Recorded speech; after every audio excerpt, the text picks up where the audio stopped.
Ang traffic dito sa Pilipinas no?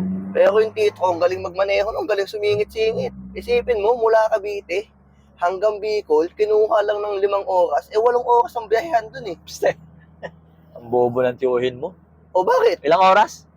5. Pare, yung mga driver dito, pati sa TESDA, ako nagturo. Ikaw? Ako nagturo magmaneho. Ikaw na naman. Hindi ka kasi nagtatanong eh.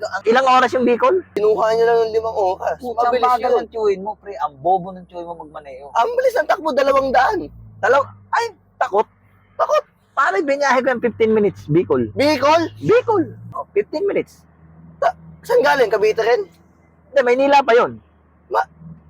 Brad naman. Baka naman dito to yan. Ha? Hindi totoo Puta yan. pare, hindi ka Pagdating sa pagmamaneho, Brad, ako yun. Ako yun, pare. Marunong ka rin magbiyahe ng mga... Lahat. Tison, bako, bulldozer, eroplano, lahat. Lahat ng klaseng himpapawig. Oo. Yung mga Air Force. Oo. Ako nagmamaneho dyan. Ikaw? Bunting nakakuha ng presidente ng Pilipinas, tinanggihan ko ang baba ng bayad. Magkano offer niya? Wag na, confidential, pero mababa. Lupit mo naman pala. Oo, Brad. Hindi ako basta-basta. Eh, yung ganitong traffic, kaya mo lustan to.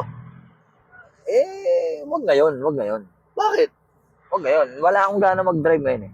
Akala ko ikaw pinakamagaling. Oo, pero wag ngayon kasi, medyo tinatamad ako eh. Niyayabangan mo lang yata ako eh. Hindi ah. Kawan sa mo para di gabi-gabi.